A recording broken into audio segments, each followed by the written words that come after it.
அந்த 8 தலித் அமைச்சர்கள் என்னைக்கே தலித் பிரச்சனைகள் கிட்டத்தட்ட 2 மாசம் ஆயிடுச்சுங்க. கன்னியாகுமரி தவிர நீ 7 தலித் அமைச்சர்கள் என்னைக்காவது தலித் பிரச்சனை பத்தி பேசியிருக்காங்க? ரஞ்சித் சார் சொல்றாரு 8 அமைச்சர்கள்ல வன்னியரசு தோழர் மட்டும்தான் வந்து தலித்துக்காக குரல் கொடுக்குறாரு. இவ்வளவு நாள் மத்த அமைச்சர்கள் எல்லாம் ஏன் குரல் கொடுக்கல? ஒரு அமைச்சர் பதவி கூட தெரியல. அப்பெல்லாம் எங்க போயிட்டு இருந்தாரு ரஞ்சித் சார்? அப்பெல்லாம் எங்க போயிட்டு தூங்கிட்டு இருந்தாங்களா? கோட்பாடே திமுக கிட்ட கிடையாது. யாருக்குமே ஆட்சியில பங்கு அதிகாரத்துல பங்குன்னு கிடையாது. யாருக்கும் சம உரிமையா இல்ல அவங்களுக்கான உரிமையை கூட கொடுத்தது கிடையாது. அப்பெல்லாம் யாரும் கேக்குறதுக்கு நான் என்ன கேட்குறேன், பூச்சாண்டி காட்டுற வேலையை கம்யூனிஸ்ட் கட்சிகள் கையில் எடுத்திருக்காங்க. ஏன்னா உனக்கு நல்லா தெரியும், பட் அந்த ஆட்சியில தப்பு நடந்தா சொன்னா அவ்வளவுதான், கூட்டணியை விட்டு வெளியில போயிருங்க அப்படின்னு சொல்றதை தாண்டி கட்சிகளுக்கு வர்ற ஃபண்டு நின்றுமேப்பா. அப்புறம் நாங்க எப்படி கட்சி நடத்துறது? போன டைம் வாங்கின ஃபண்டுக்கு விசுவாசமா இருக்கு தவிர இப்ப அப்படியே ஃபுல்லா மாறினா எப்படி? அப்புறம் எப்படி விசுவாசத்தை காட்டுறது? பல வருஷமா கூட்டணியில இருந்த திமுகவே இப்படின்ற செகண்ட்ல தூக்கி போட்டு கூட்டணி கட்சிகள் வெளியில வந்துருச்சு. ஏன்னா தாவேக்கெல்லாம் ஏமாத்தரம், விஜய் சார் அதெல்லாம் யோசிக்க மாட்டாரா? மாமன்னன் கடைசி படம் நடத்தவோ எப்பா உதயநிதி எல்லாம் எப்படிப்பட்ட ஸ்டாரு, அஜித் என்ன விஜய் என்ன இவங்களுக்கு டஃப் கொடுப்பான்னு சொல்லிட்டு முன்னாள் சட்டத்துறை அமைச்சர் பேசினாரு. அதெல்லாம் எந்த கணக்குல சேரும்? அதெல்லாம் சேரும், வேற கணக்கு. தண்ணியில எழுதுற கணக்கா? இப்படி எழுதிட்டே வரும்போது அழிஞ்சிரும் இல்லையா? ஆமாங்க, உதயநிதிக்கு இல்லாத திறமையா? அவர் தான் சொன்னார்ல நீட் ஒழிப்புன்னு ஒரு ரகசியம் இருக்கலாம் சொன்னார்ல. அது ரகசியமாவே போச்சுன்னு கூட உங்களுக்கு தெரியாது போலயே. அது இருக்கு, சொல்லுவாரு, திரும்ப ஆட்சிக்கு வரும்போது சொல்லுவாரு. அவரு 6 மாசம் அப்புறம் இடைத்தேர்தல் புரியல ராஜேஷ். இல்ல 6 மாசம் அப்புறம் இடைத்தேர்தல் வரல, அப்ப மீண்டும் ஆட்சி பிடிக்க வாய்ப்பு இருக்குல்ல. சரி, அதே தலித்துக்காக இப்போ பாரஞ்சித் அவர்கள் இவ்வளவு பேசுறாங்களே வேங்க வயல் விஷயத்துல, அன்னைக்கு ஏன் மாநில தவிர போராட்டம் பண்ணல? ஏன் திமுக கண்டிச்சு ஏன் அன்னைக்கு ஒரு எதுவும் பண்ணல? சும்மா மேலுக்கு ஒரு பண்ணாரு, மேலுக்கு ஒரு போராட்டம் இது போல பண்ணாரு, ஒரு வீடியோ ஒன்று வெளியிட்டு இருந்தாரு. ஆனா அதே பாரஞ்சித் அவர்கள் அன்னைக்கு ஏன் பெருசா ஏன் ஒரு பெரிய இதுவா கொண்டும் போல? ஏன்னா இதில் இன்னொரு விஷயம் பார்த்தீங்கன்னா, இந்த நீட் விவகாரத்தில் திமுக ரெட்டை வேடம் போடுறாங்க. அது ஏன்னு கேட்குறீங்களா? இப்போ பார்த்தீங்கன்னா அவங்க நீட்டு ரத்து செய்கிற ஒரு இதுவே இல்லை, நோக்கமே இல்லை. இப்போ பார்த்தீங்கன்னா தமிழ்நாட்டில் முக்கால்வாசி மருத்துவக் கல்லூரிங்க பார்த்தீங்கன்னா திமுக நிர்வாகி, திமுக பினாமி அவங்க கிட்ட தான் இருக்கு. இப்போ நீட்டு ரத்து பண்ணிட்டா அதை வச்சு அவங்க பணம் சம்பாதிக்க முடியாது. நீட்டு ரத்து பண்ணுறதுல திமுகவுக்கு ஒரு துளி அளவும் இல்லை. அதை வியாபாரமாக மாற்றினதே திமுக தான்.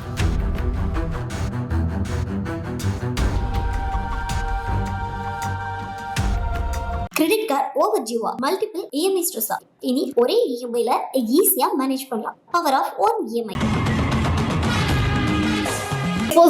ஹாய், நான் தான் ரவீனா. ஆர்ஆர் விஷன்ல இன்னைக்கு என் கூட இருக்கிறது ராஜேஷ். ஸோ நானும் ராஜேஷும் சேர்ந்து இன்னைக்கு தமிழ்நாட்டில் இந்தியாவில் என்ன மாதிரியான பாலிடிக்ஸ் நடந்திருக்குது, என்ன மாதிரியான விஷயங்கள் நடந்திருக்குது, இதை பத்தி உங்களுக்காக கொடுக்கறதுக்காக வந்திருக்கோம். வாங்க பேசலாம். ஹாய் ராஜேஷ். ஹாய் ரவீனா. சொல்ல என்ன நடந்துட்டு இருக்குது, எங்க இருந்து ஸ்டார்ட் பண்ண போறேன்? உங்களுக்கு தெரியாத ஒன்றும் இல்லை, நேற்று முதலமைச்சர் விஜய் அவர்கள் நடித்த ஜனநாயக படம் இந்தியா மட்டும் இல்லாமல் உலகம் முழுக்க நல்ல வரவேற்பு பெற்றது. நல்ல மாசா கொண்டாடினாங்க ரசிகர்லாம். அதில் பார்த்தீங்கன்னா சில தாவிக அமைச்சர்கள்லாம் எமோஷனல் தாங்க முடியாமல் கண்ணீர் விட்டு அழுதாங்க. அதை பார்த்த சில திமுக முன்னாள் அமைச்சர்கள்லாம் ஒப்பாரி வைக்க ஸ்டார்ட் பண்ணிட்டாங்க. என்ன கல்யாண வீட்டில் தானே ஒப்பாரி வைப்பாங்க, இப்போ என்ன படத்தை பார்த்து ஒப்பாரி வைக்க ஆரம்பிச்சிட்டாங்களா? ஆமா, என்ன பண்றது? ஏன் அவங்களுக்கு வந்து மாமன்னன் கடைசி படம் நடிச்சப்போ எப்பா உதயநிதி எல்லாம் எப்படிப்பட்ட ஸ்டாரு, அஜித் என்ன விஜய் என்ன இவங்களுக்கு டஃப் கொடுப்பான்னு சொல்லிட்டு முன்னாள் சட்டத்துறை அமைச்சர் பேசினாரு. அதெல்லாம் எந்த கணக்குல சேரும்? அதெல்லாம் சேரும், வேற கணக்கு. தண்ணியில எழுதுற கணக்கா? இப்படி எழுதிட்டே வரும்போது அழிஞ்சிரும் இல்லையா? ஆமாங்க, உதயநிதிக்கு இல்லாத திறமையா? அவர் தான் சொன்னார்ல நீட் ஒழிப்புன்னு ஒரு ரகசியம் இருக்கலாம் சொன்னார்ல. அது ரகசியமாவே போச்சுன்னு கூட உங்களுக்கு தெரியாது போலயே. அது இருக்கு, சொல்லுவாரு, திரும்ப ஆட்சிக்கு வரும்போது சொல்லுவாரு. அவரு திரும்பவுமா? எப்போ வருவாரு? எப்படி? 6 மாசம் அப்புறம் இடைத்தேர்தல் புரியல ராஜேஷ். இல்ல 6 மாசம் அப்புறம் இடைத்தேர்தல் வரல, அப்ப மீண்டும் ஆட்சி பிடிக்க வாய்ப்பு இருக்குல்ல. இடைத்தேர்தல் பரவாயில்லையே. அதாவது வந்து அவங்கதான் கனவு காண்டுகிட்டு இருக்காங்கன்னு நினைக்கிறேன். நீங்க அவங்களுக்கு மேல கனவு கண்டுட்டு இருக்கீங்கன்னு நினைக்கிறேன் ராஜேஷ். ஏன்னா வந்து பாவம் திமுகவுக்கு வந்து இன்னும் யதார்த்தம் புரியல. உள்ளாட்சி தேர்தல்ல பாவம் இருக்கிற கவுன்சிலர் கூட இனிமே திமுகவுக்கு கிடையாது. யதார்த்தமே புரியாம இன்னும் நாங்க ஆட்சிக்கு வருவோம், ஆட்சியை பிடிப்போம், தாவேக்கா அரசு கவிழ்ந்துரும் அப்படின்னு இன்னும் பாவம் புலம்பல் தீர்ந்த பாடம் இல்லை. அதான் கல்யாண வீட்டு ஒப்பாரி போய் இப்போ படத்து பக்கமா வந்து ஒப்பாரி வைக்க ஆரம்பிச்சிட்டாங்க. ஏன்னா அவங்களுக்கு என்ன பண்றதுன்னே தெரியல ராஜேஷ். என்னடா எதையாச்சும் பண்ணிடணும், எதையாச்சும் பேசிடணும். இப்ப என்ன பேசலாம்? முன்னாள் முதலமைச்சர் ஸ்டாலின் பாத்தீங்கன்னா எந்த ஒரு படம் தமிழ்நாட்டுல எந்த ஒரு படம் ரிலீஸ் ஆனாலும் ஃபர்ஸ்ட் போய் பார்த்துட்டு அதுக்கான ரிவ்யூ கொடுப்பாரு. முன்ன தளபதியோட படத்தை ஏன் பார்த்து ரிவ்யூ கொடுக்கல? ஏன்னா கேட்டீங்களா அவர்கிட்ட? அவர் வந்து தளபதி படத்துக்கெல்லாம் கொடுக்க மாட்டாரு. ஏன்னா அவரும் தளபதியா? அவர் தளபதி எல்லாம் கிடையாது. அவர் யாருன்னு வெளில போய் கேட்டா, தமிழ்நாடை விட்டு வெளியில போய் கேட்டா யாருக்கு தெரியுமாட்டேன்னா தெரியாது. அவரு இந்தியாவிலேயே நம்பர் 1 முதலமைச்சர்ன்றாங்களே. அவங்களே போட்டு எழுதி இப்படி காமிச்சுப்பாங்க. இல்ல எப்படி அதுல இல்ல நாங்க கப்பு வாங்கணும்னு சொல்லிட்டு நீங்க அதுல இல்லைங்க, நீங்க வாங்கிட்டு வந்தாங்களா நீங்க அந்த தப்பா மாதிரி. சொல்றீங்க. அதெல்லாம் நீங்க ம். நாங்க எதுக்கு நம்பர் ஒன் முதலமைச்சர் சொல்றாங்கன்னா எல்லா படத்தையும் பார்த்துட்டு கரெக்டான ரிவ்யூ கொடுப்பாருங்களாம். ஓ கூலி படம் பார்த்து ரிவ்யூ கொடுத்தாருங்களே, ஓகே. அப்புறம் மாரிய செல்வராஜ் ஒரு படம் இது பண்ணாருங்களே, வாழை படம், அது ஒண்ணா. அப்புறம் நிறைய படத்தை பார்த்துட்டு அதாவது ரிவ்யூ. மக்கள் பிரச்சனையை கண்டுக்காம படத்தை பார்த்து ரிவ்யூ கொடுக்கறதுல நம்பர் 1 முதலமைச்சர் அப்படி சொல்றேன். ஆமா, தூய்மை பணியாளர்களும் முக்கியம் இல்ல அவங்க ஆட்சியில, ஓகேங்களா? அவங்க எக்கடு கெட்ட என்ன, தூய்மை நமக்கு பணியாளர் முக்கியம் இல்ல, செவிலியர் நமக்கு தேவை போராட்டம் நம்ம சூப்பர் முக்கியம் ஸ்டார் இல்ல. ரஜினி படம், ரஜினி நடிச்ச படம் தான் நமக்கு முக்கியம், கூலி படம். இல்ல இப்பவுமே மாணவர்களோட போராட்டத்தை பத்தி எந்த கவலையுமே கிடையாது திமுகவுக்கு. தாவேக அரசை பத்தி குறை சொல்றதுக்கும், ஜனநாயகன் படம் ரிலீஸ் ஆயிடுச்சு. ஏன்னா அந்த ஜனநாயகன் படத்தை முடக்கிறதுக்கு திமுக அரசு எவ்வளவு வேலை பார்த்துச்சு அப்படின்றது ஒட்டுமொத்த ஏங்க தமிழகத்துக்குமே நீங்க ஒரு தெரியும். நியூஸ் பாக்கலையா? எடப்பாடியார் வந்து உதயநிதி கிட்டயும் ஸ்டாலின் கிட்ட சொல்றா போல, ஏன்டா அப்பயே படம் ரிலீஸ் பண்ணிருந்தா தளபதி விஜயோட முடிஞ்சிருக்குமே, நீ தடுத்தீங்களே, முட்டுக்கட்டை போட்டீங்களே, இப்ப பாருங்கடா முதலமைச்சர் விஜய் வந்துருக்கிட்டு அதனாலதாங்க நாங்க செய்யற காட்சியோட படத்தை ஆரம்பிச்சிருக்கோம். செஞ்சு விட்டீங்களா மொத்தமா? ஒரு பாவம். எங்க என்ன ஒண்ணுமே தெரியல, பண்ண முடியாது. லண்டனுக்கு போயிட்டு வந்தாரு, அப்புறம் எங்கதான் இருக்காரா இல்லையா? சாரி, அதை என்னால எப்படி சொல்ல முடியும்? இல்ல அறிவாளத்துல இருக்காரா வீட்டுல இருக்காரான்னு கேக்குறேன். ஓ அப்படி கேக்குறீங்களா? இருக்காரா இல்லையான்னு எனக்கு எந்த அப்டேட்டும் வரல. இருக்காரா இல்லையான்றது எனக்கு தெரியல. இல்ல ராஜேஷ், மேபி லண்டன் போயிட்டு வந்ததுக்கு அப்புறமா தமிழ்நாட்டுல நிறைய எம்எல்ஏக்கள், நிறைய அமைச்சர்கள், முன்னாள் அமைச்சர்கள் எல்லாம் கைது செய்யறதா ஒரு தகவல் இருந்துச்சுல, தலைவருக்கு வந்து பயம் வந்துருச்சுன்னு நினைக்கிறேன். ஒருவேளை நம்ம இருக்கிறோம்னு ஏதாவது பேசிட்டா அமைச்சர்கள், முன்னாள் அமைச்சர்கள் பக்கம் அடிக்கிற காத்து ஒருவேளை ஸ்டாலின் அவர்கள் பக்கம் அடிச்சிருச்சுன்னா இவ்வளவு நாள் கொள்ளையடிச்சு வச்சதெல்லாம் எப்பங்க வேஸ்டா போயிரும்ல. அதனால மேபி சைலண்டா இருப்பாருன்னு நினைக்கிறேன். அடிக்கடி முன்னாள் முதலமைச்சர் ஸ்டாலின் சொல்லுவாரு, அவங்க மகன் உதயநிதி சொல்லுவாரு, எங்களுக்கு மடியில கனம் இல்ல, அதனால பயம் இல்லையா? வலியே இல்லாம உட்கார்ந்து இருக்காங்க ராஜேஷ். வலியே இல்ல அவங்களுக்கு, மடியில கணம் இல்ல, பாவம் அவங்களுக்கு வலியே இல்ல. வலி தெரியாம எதுக்கு சொல்லுவாரு தெரியுங்களா? அடிக்கடி இந்த ரெய்டு வரும் பாத்தீங்களா, டெல்லியில இருந்து ஒரு ரெய்டு வரும் பாத்தீங்களா, இடி ரெய்ட்லாம், அப்போ சொல்லுவார் உதயநிதி, நல்லா வசனம்லாம் நல்லா பேசுவாரு, எங்களுக்கு மடியில கணம் தான் நாங்க பயப்படணும், எங்களுக்கு தான் மடியிலேயே கணம் இல்லையா, அப்ப நாங்க எதுக்கு பயப்படணும்னு. கரெக்ட் தான், அவங்கள விடுங்க. ஏன்னா அவங்கள பத்தி பேசி ஒரு யூஸும் இல்ல. இப்போ திமுக அரசை தாண்டி திமுகல இருந்து கூட்டணி கட்சி எல்லாருமே விலகி தாவேக பக்கம் வந்துட்டாங்கல்ல, தாவேகாவுக்கு ஆதரவு கொடுத்து அவங்க ஆட்சி அமைச்சிட்டாங்க. நான் என்ன கேக்குறேன், பூச்சாண்டி காட்டுற வேலையை கம்யூனிஸ்ட் கட்சிகள் கையில எடுத்திருக்காங்க. ஏன்னா உனக்கு நல்லா தெரியும் திமுக ஆட்சி காலத்துல எவ்வளவு கொலை நடந்தது, எவ்வளவு கொள்ளை நடந்தது, எவ்வளவு சட்டம் ஒழுங்கு பிரச்சனைகள் வந்தது, தூய்மை பணியாளர்கள் போராட்டம், செவிலியர்கள் போராட்டம், ஆசிரியர்கள் போராட்டம், இந்த மாதிரி பழைய ஓய்வூதிய திட்டம் வேணும்னு சொல்லி போராட்டம் சொல்லிட்டு அத்தனை போராட்டங்கள் நடந்திருக்குது இல்லையா? இது எல்லாத்தையும் வேங்கை வயல் சம்பவம் மிக கொடூரமான ஒரு சம்பவம். இவ்வளவு சம்பவம் நடந்தப்பவும் ஸ்டாலின் அவர்களை பத்தி எந்த வார்த்தையுமே திறக்காத கம்யூனிஸ்ட் வாயில கம்மு போட்டு ஒட்டிட்டாங்க. நீங்க தெரியாம பேசுறீங்க. அணபாண்டு போட்டு ஒட்டியிருப்பாங்க. அது பிரிக்கவே முடியாதுல. கம்மு போனாலும் பேசலாம். திமுகவையும் கூட்டணி கட்சிகளா இருந்தாங்க, பிரிக்கவே முடியாது, யாரையுமே பிரிக்க முடியாது. அந்த அளவுக்கு ஒட்டி போய் உட்காந்துட்டு, ஏன்னா கம்மு போட்டா பிரிச்சிடலாம், அணபாண்டு போட்டா அது ஒட்டிக்கும். இப்பதான் விஜய் சார் வந்து பிரிச்சு விட்டுருக்காருன்னு நினைக்கிறேன். அதனால வந்து அதாவது என்னன்னா, எங்க ஆட்சியில தப்பு நடந்தா கூட தாராளமா நீங்க சொல்லலாம், அந்த அளவுக்கு நாங்க உங்களுக்கு ஃப்ரீடம் கொடுத்து வச்சிருக்கோம். பட் அந்த ஆட்சியில தப்பு நடந்தா சொன்னா அவ்வளவுதான், கூட்டணியை விட்டு வெளியில போயிருங்க அப்படின்னு சொல்றதை தாண்டி கட்சிகளுக்கு வர்ற ஃபண்ட் நின்றுமேப்பா, அப்புறம் நாங்க எப்படி கட்சி நடத்துறது? எங்க போன டைம் வாங்கின ஃபண்டுக்கு விசுவாசமா இருக்கு தவிர இப்ப அப்படியே ஃபுல்லா மாறினா எப்படி, அப்புறம் எப்படி விசுவாசத்தை காட்டுறது? இல்ல விஜய் சாருக்கு தெரியாதுன்னு நினைக்கிறியா? ஏன்னா கிட்டத்தட்ட பல வருஷமா கூட்டணியில இருந்த திமுகவே இப்படின்ற செகண்ட்ல தூக்கி போட்டு கூட்டணி கட்சிகள் வெளியில வந்துருச்சு. ஏன்னா தாவேக்கெல்லாம் ஏமாத்துறோம், விஜய் சார் அதெல்லாம் யோசிக்க மாட்டாரா? அவங்க அங்க இருந்து இங்க வந்த உடனே என்ன பண்ணுவாங்க? மேபி அங்க கூப்பிட்டா அடுத்த எலெக்ஷன்ல ஸ்டாலின் ஜெயிச்சிட்டாருன்னா 5 வருஷம் தானப்ப போனா நீங்க சொல்ல போல இந்த கூட்டணி கட்சியில பூச்சாணி காட்டிக்கிறாங்க. ஆனா விஜய் சார் அப்படி இல்ல, ஓகேவா? ஆப்ஷன் ஏ, ஏ இல்ல பி, பி இல்ல சி, அவங்க எல்லாத்துக்கும் தயாரா தான் இருக்காங்க. இன்னொன்னு என்னன்னா, கூப்பிட்ட குரலுக்கு ஓடி வர்றதுக்கு பல கட்சிகள் இன்னைக்கு ரெடியா இருக்குது. சோ மேபி விஜய் சார் தான் வந்து எல்லாருமே ஹோல்ட் பண்ணி வச்சிருக்காங்க. இன்னைக்கெல்லாம் வந்து இந்த சௌமியா அன்புமணி மேம் வந்து ஒருத்தர் கட்சியில, பாமக கட்சியில உள்ள ஒருத்தர் சொல்றாரு, நாங்க கூடிய சீக்கிரத்துல சௌமியா அன்புமணி மேம வந்து அமைச்சரா பார்க்கணும்னு ஆசைப்படுறோம்னு. அப்ப அதுலயும் ஒரு ஒழுக்கத்தை இருக்குது. அப்ப பாமகவும் ரெடி ஆயிருச்சுடா தாவக்க கூட கூட்டணிக்கு போறதுக்கு அப்படின்ற ஒரு மைண்ட் செட் தான் நம்ம எல்லாருக்கும். இப்போ அந்த கூட்டணி கட்சிங்களாம் நம்ம ஆதரவு வாபஸ் வாங்கிட்டா ஆட்சி கலைஞ்சிரும் அப்படின்னு ஒரு நினைப்புல இருக்கிறாங்க. ஆனா இப்ப கூட விஜய் சார் வந்துட்டு ஓகே சொன்னார்னா, அதிமுக வந்து 25 எம்எல்ஏ கிட்ட இப்ப கூட ராஜினாமா பண்ண ரெடியா இருக்காங்க. ஆனா விஜய் சார் தான் வேணாம்னு சொல்லிட்டு இருக்காரு. பலருமே வந்து ரிசைன் பண்ணிட்டு வரதுக்கு ரெடியா இருக்கிறாங்க. இப்போ முன்னாள் இன்னோட ஒரு சூப்பர் ஆப்ஷன் இருக்கு ராஜேஷ். என்ன அப்படின்னா, ஆட்சி மட்டும் ஸ்டாலின் அவர்கள் கவுத்துட்டாங்கன்னு வச்சுக்கோயேன், அடிச்சாம் பாரு அப்பாயின்மெண்ட் ஆடுறேன்னு, 200 தொகுதியும் அசால்ட்டா தாவேக்கா ஜெயிச்சுட்டு போயிடும். ஃபர்ஸ்ட்ல இந்த ஆட்டத்தை கழிச்சு திரும்ப ஆடலாம்ன்றாங்களே. ஆட்டம் அது நல்லா இருக்கும் அந்த ஆட்டம். ஆடி மட்டும் பாருங்க, அஸ்திவாரமே ஆட்டம் கண்டுரும். அந்த அளவுக்கு உங்ககிட்ட பலம் பலவீனம், நீங்க மொத்தமா தோத்து போய் உட்காந்துட்டு இருக்கீங்க. உங்ககிட்ட சொல்றதுக்குன்னு எந்த ஒரு நல்ல செயலும் கிடையாது. நீங்க மக்களுக்காக பண்ண ஒரு 4 விஷயம் கூட கிடையாது. கடைசி எலெக்ஷன்ல வந்து உதயநிதி அவர்கள் வந்து எய்ம்ஸ் மருத்துவமனை, செங்கல், நீட் ஒழிப்பு சீக்ரெட் அப்படின்னு இதை வச்சு மட்டுமே ஒரு வழியா பூச்சாண்டி காட்டி அவர் அரசியலை நடத்திட்டாரு.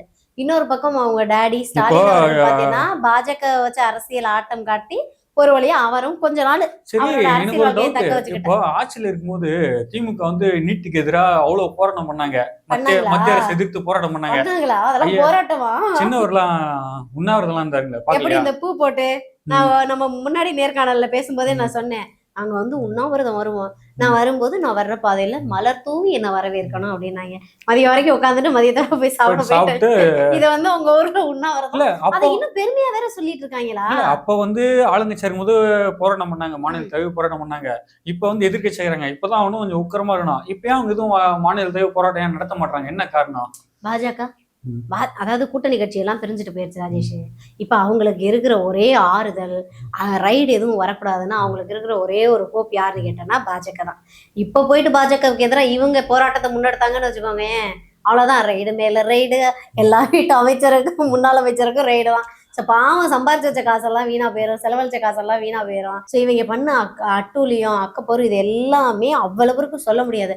ஆனா இதுல என்ன விஷயம் அப்படின்னா, விஜய் சார் சினிமா துறையில இருந்து வந்திருக்காரு. அப்ப இவங்களுக்கு யாரு பக்கபலமா இருக்கணும்னா சினிமா துறையில இருக்கிறவங்க தான் பாதி பக்கபலமா இருக்கணும். ஆனா நேத்து ஒரு போராட்டம் நடந்துச்சு, நீ அதை பாத்தியா? அதுல வெற்றிமாறன் அவர்களா இருக்கட்டும், ரஞ்சித் அவர்களா இருக்கட்டும், இல்ல அமீர் அவர்களா இருக்கட்டும், தெருக்குறள் அறிவா இருக்கட்டும், எல்லாரும் பேசுனதை நீ பாத்தியா? இது வந்து மனசாட்சிக்கு விரோதமான செயல்னு தெரியலையா? அவங்க என்ன மோட்டிவ் தான் அவங்க ஏன் இவ்வளவு பண்றாங்கன்னு தெரியல. திமுக ஆட்சியில் இருக்கும்போது ஒரு ஸ்டாண்ட் எடுக்கிறாங்க, மற்றவங்க யாரும் ஆட்சி வந்து அப்போ ஒரு ஸ்டாண்ட் எடுக்கிறாங்க. எனக்கு நான் ஒரு போஸ்ட் ஒன்று பார்த்தேன். இந்த வெற்றிமாறன் சார் வந்து லாஸ்டா 2017 அதிமுக ஆட்சியில் இருக்கும்போது நீட்டுக்கு எதிராக களத்தில் இறங்கி போராட்டம் பண்ணாரு. அதுக்கப்புறம் பாத்தீங்கன்னா இப்பதான் போராட்டம் பண்றாங்களாம் விஜய் சார் ஆட்சிக்கு எதிராக. அது இடையில 5 வருஷத்துமே வாய்த்து இருக்கலாம். சும்மா போய் மேலுக்கு கலந்து பாருங்களாம். திமுக போராட்டம் பண்ணும்போது போய் கலந்துனான்னு நினைக்கிறேன். மேபி அது கிளியரா தெரியல, போய் கலந்துக்கிறாங்கன்னு தெரியல. ஆனா அவங்களுக்கு சப்போர்ட்டிவா தான் நடந்து. வெற்றிமாறன் சார்லாம் போராட்டத்துக்கு போராடுறதே எனக்கு இப்பதான் தெரியுது. இந்த மனுஷனுக்கு போராடலாம் தெரியுமா? மக்களுடைய மாணவர்களுடைய அந்த கதறல் சத்தம்லாம் அவர் காதுல கேட்குமா அப்படின்றதெல்லாம் எனக்கு சத்தியமா இப்பதான் தெரியும். இப்பதான் வந்து எல்லாருமே கண் விழிச்சிருக்காங்களா என்னன்னு தெரியல. இன்னொருத்தர் சொல்றாரு, ரஞ்சித் சார் சொல்றாரு, அவர் நிறைய போராட்டங்களை முன்னெடுத்திருக்காரு, மாணவர்களுக்காக கூட நின்றுருக்காரு, நிறைய விஷயங்கள் பண்ணியிருக்காரு, நான் அதெல்லாம் மறுக்கல. ஆனா நேத்து வந்துட்டு சொல்றாரு, 8 அமைச்சர்கள்ல வன்னியரசு தோழர் மட்டும்தான் வந்து தலித்துக்காக குரல் கொடுக்குறாரு. இவ்வளவு நாள் மத்த அமைச்சர்கள்லாம் ஏன் குரல் கொடுக்கல? ஒரு அமைச்சர் பதவி கூட தெரியல. அப்பெல்லாம் எங்க போயிட்டு இருந்தாரு ரஞ்சித் சார்? கேளுங்க நல்லா. அந்த சமூக நீதின்ற ஒரு கோட்பாடே திமுக கிட்ட கிடையாது. யாருக்குமே ஆட்சியில பங்கு, அதிகாரத்துல பங்குன்னு கிடையாது. யாருக்கும் சம உரிமையா இல்ல அவங்களுக்கான உரிமையை கூட கொடுத்தது கிடையாது. அப்பெல்லாம் யாரும் கேக்குறதுக்கு சரி விடுங்க, கேக்குறதுக்கு முடியல, நான் எதுவும் சொல்லல, கேட்க முடியல. இப்பதான் வந்துட்டு ராஜ்மோகன் சாரு கொஞ்சம் கொஞ்சமா ஸ்டெப் பை ஸ்டெப்பா அவங்க முன்னுக்கு வந்து கஷ்டப்பட்டு அமைச்சராகி, நிஜமா சொல்றேன், இவ்வளோ காலமா இருந்த கல்வி அமைச்சர்கள்லாம் செய்யாத விஷயத்த பல முன்னெடுப்புகளை எடுத்துக்கிட்டு இருக்காங்க. அவரை போயிட்டு ராஜ்மோகன்லாம் இது வரைக்கும் என்ன பண்ணியிருக்காரு? ஒரு யூடியூபரா இருந்திருக்காரு, என்ன போராட்டத்துக்கு குரல் கொடுத்துருக்கிறாரு அப்படின்னு ஒரு கேள்வி கேட்குறாரு. நான் கேட்குறேன், இவ்வளோ நாள் நீங்க சைலண்டா இருந்துட்டு தலித்துக்கு எதிராக அவ்வளோ வன்முறைகள் நடந்திருக்குது, அவங்கள வந்து கோவிலுக்குள்ள போக விட மாட்டாங்க, அந்த தலித் இருக்கிற இடங்களுக்கு வந்து ஒரு பேருந்து வசதி. சரி, அதே தலித்துக்காக இப்போ ரஞ்சித் அவர்கள் இவ்வளவு பேசுறாங்களே, அன்னைக்கு வேங்க வயல் விஷயத்துல அன்னைக்கு ஏன் மாநில தழுவி போராட்டம் பண்ணல? ஏன் திமுக கண்டிச்சு அன்னைக்கு ஒரு எதுவும் பண்ணல? சும்மா மேலுக்கு ஒரு பண்ணாரு, மேலுக்கு ஒரு போராட்டம் இது போல பண்ணாரு, ஒரு வீடியோ ஒன்று வெளியிட்டு இருந்தாரு. ஆனா அதே ரஞ்சித் அவர்கள் அன்னைக்கு ஏன் பெருசா ஏன் ஒரு பெரிய இதுவா கொண்டும் போல? அப்பெல்லாம் எங்க போனாரு அவரு? இல்ல, அவங்களுக்கு சீரியஸா தெரியல. ஏன்னா இந்த 2 மாசம் தான் ஆகுது ராஜேஷ்.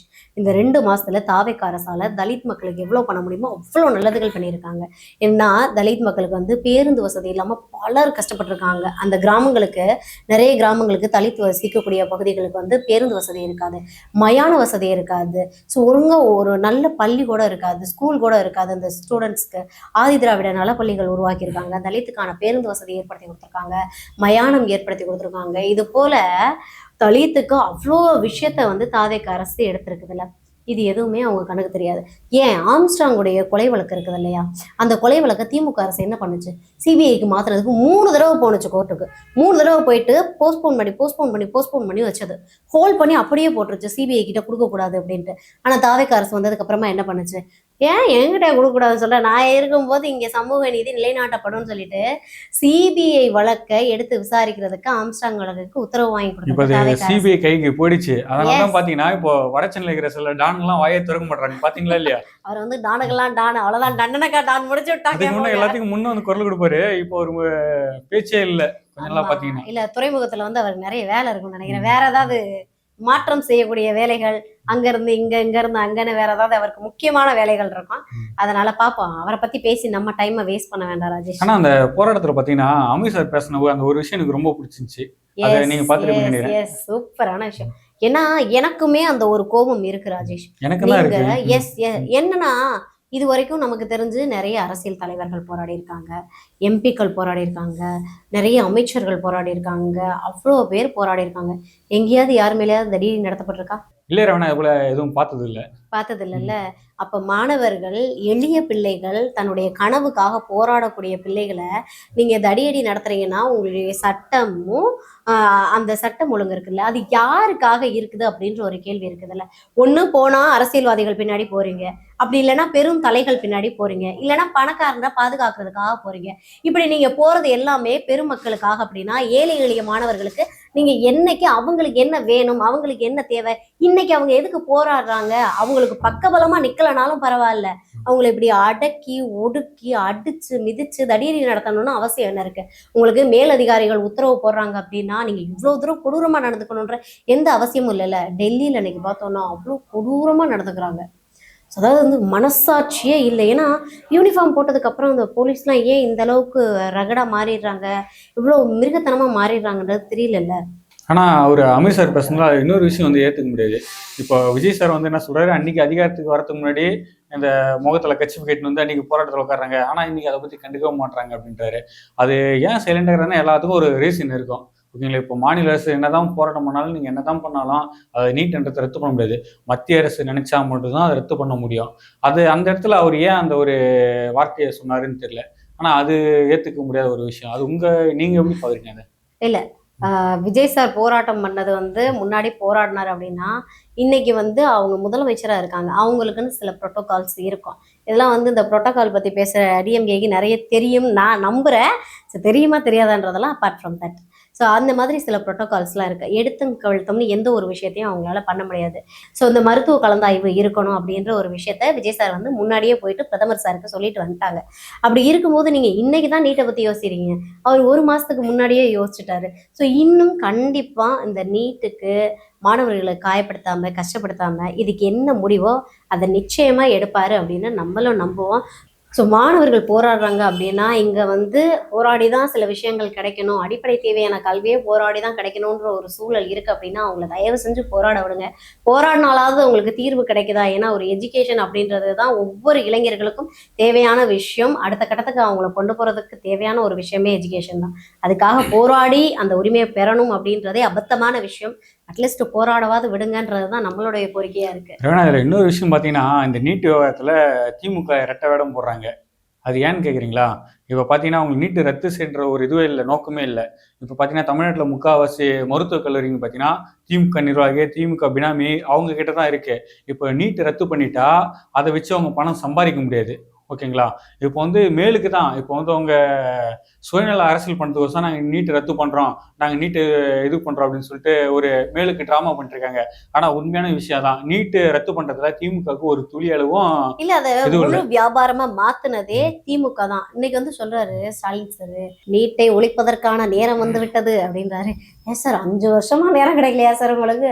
நீட்டை ஒழிக்கிறதுக்கு தாவேக அரசு வந்ததுக்கு அப்புறம் தான் நேரம் கிடைச்சிருக்கு. அது யார் ஆட்சியில் இருக்கும்போது அது ஒப்புதல் கொடுத்தாங்க. அப்போ மத்தியில் யார் ஆட்சியில் இருந்தாங்க, அப்போ தமிழ்நாட்டில் யார் ஆட்சியில் இருந்தாங்கன்னு எல்லாருக்குமே தெரியும். அப்போல்லாம் ஒப்புதல் கொடுத்துட்டு இப்போ வந்து அதுக்கு நாடகமான எப்படி சரியா இருக்கும்? இல்லை, ஒப்புதல் கொடுத்ததெல்லாம் வந்து வேற விஷயம். இப்போ அதுக்கு நீங்க வந்து சீக்ரெட் இருக்குன்னு சொன்னீங்க பார்த்தீங்களா, அதை தான் இன்னைக்கு மக்கள் ஏற்றுக்காம உங்களை வந்து வீட்டிலே இருங்க, நீங்களும் சீக்கிரட்டாவே இருந்துக்கோங்க, அதுதான் உங்களுக்கும் நல்லது, தமிழக மக்களுக்கும் நல்லது அப்படின்னு சொல்லிட்டு மக்கள் ஒரு தீர்ப்பை எழுதிட்டாங்க. ஸோ இந்த நீட் விவகாரத்துல மாணவர்கள் வந்து போராடுறாங்க. கண்டிப்பா அதுக்கு ஒரு நல்ல தீர்வு கிடைக்கும் அப்படின்னு சொல்லிட்டு நான் நம்புறேன். ஸோ நம்ம நேற்று பேசின ஒரு நேர்காணல்லே சொன்னேன், ஜனநாயகன் படத்தையும் போராட்டத்தையும் மிங்கிள் பண்ண வேண்டாம். ஏன்னா படம் வந்து முன்னாடியே அறிவிக்கப்பட்டுருச்சு, போராட்டமும் தொடர்ந்து நடந்துகிட்டு இருக்குது. ஆனால் 23ஆம் தேதி தான் நிறைய பேர் வந்து குரல் கொடுக்குறாங்க. அதுக்கு பின்னாடி ஏதாவது அரசியல் பண்றாங்களான்றது தெரியல. பட் இந்த படத்தை வந்து சபாநாயகர் ஜேசிடி பிரபாகர் சாரும் போயிட்டு பார்த்துட்டு இப்போ யதார்த்தமா ஒரு விஷயம் சொல்றாரு. ஸோ படத்தை பாருங்க, அது வந்து மூளைக்கு சுறுசுறுப்பான விஷயம்னு சொல்லிட்டு இதை ஏன் அவ்வளோ ட்ரோல் பண்ணிக்கிட்டு இருக்காங்க அப்படின்றது தெரியல. ஆமா, இந்த விஷயத்த நானும் பார்த்தேன். இது நிறைய பேர் ட்ரோல் பண்றாங்க. அவரு படத்தை பார்த்து ரிவ்யூ கொடுத்ததெல்லாம் ஓகே தான், ஆனா இந்த விஷயத்த கொஞ்சம் தவிர்த்திருக்கலாம்னு நினைக்கிறேன். ஏன்னா அவர் ஒரு பொதுவான சட்டமன்றத்தில் ஒரு பொதுவான சபாநாயகர் அவரு. ஏன்னா இப்போ ஸ்டாலின் தான், அவர்களும் பார்த்து நிறைய படத்தை பார்த்து ரிவ்யூ கொடுத்துருக்காரு. இவரு கொடுக்குறது பெரிய தப்புலாம் இல்லை. இந்த தகவலை சொன்னது போது அவர் வேற மாதிரி எதனா சொல்லியிருந்தா கொஞ்சம் சரியா இருக்கும்னு நான் நினைக்கிறேன். ஏன்னா எல்லாருமே சோசியல் மீடியா ஃபுல்லாக அதை பற்றி தான் ட்ரோல் போயிட்டு இருக்கு, நிறைய பேர் போட்டிருக்காங்க. அது யார் நம்ம என்ன சொன்னாலும் ட்ரோல் பண்றவங்க பண்ணதான் செய்வாங்க. அந்த ஹேட்டர்ஸ்லாம் ட்ரோல் அதை பண்ணதான் இன்னொரு செய்வாங்க. ஆஸ்பெக்ட்லயே நம்ம பார்த்தாகணும். ஏன்னா மாணவர்கள் இவ்வளவு பேர் போராடிக்கிட்டு இருக்க டைம்ல இளைஞர்கள் போய் இந்த படத்தை பார்த்தா சுறுசுறுப்பா இருக்கும்னு சொல்றது கொஞ்சம் ஏத்துக்க முடியாத ஒரு விஷயம் தான். பட் அவங்க என்ன ஆஸ்பெக்ட்ல சொன்னாங்க அப்படின்றது நம்ம ரெண்டு இல்ல, அவர் பேருக்கும் எதுக்காக தெரியாதுல்ல. சொல்லியிருப்பாருன்னா, நான் என் சைட்ல இருந்து நான் சொல்றேன்னா, அவர் அந்த படத்துல நிறைய பெண்கள் பாதுகாப்புக்காக முதலமைச்சர் விஜய் சார் அவர்கள் நிறைய விஷயத்த சொல்லியிருக்காருங்களாம். அதே போல அரசியலை பத்தி நிறைய பேசியிருக்காருங்களாம். ஸோ அதை வச்சு அவர் சொல்லியிருப்பான்னு நான் நினைக்கிறேன். நானும் இன்னும் படம் பார்க்கல, Okay. பார்த்த பேர் நம்ம அதை பத்தி தெளிவா பேசுவோம். ஏன்னா இதுல முக்கியமா பெண்கள் பாதுகாப்பை பத்தி முதலமைச்சர் விஜய் அவர்கள் நிறைய அரசியல் விஷயம் பத்தி சொல்லியிருக்காங்க. நிறைய விஷயங்கள் பேசி அதுக்காக அவர் சொல்லியிருப்பாரு நான் நினைக்கிறேன். ஓகே, ம். சரி பார்க்கலாம். அடுத்த நாளைக்கு என்ன மாதிரியான விஷயங்கள் நடக்குது அப்படின்னு சொல்லிட்டு நிறைய விஷயம் நம்ம நேர்களுக்காக கொடுக்கலாம். Bye bye Rajesh. Bye bye. Credit card over ஜீவா மல்டிபிள் இஎம்ஐ ஸ்ட்ரெஸ் இனி ஒரே இஎம்ஐல ஈஸியா மேனேஜ் பண்ணலாம். Power of one EMI.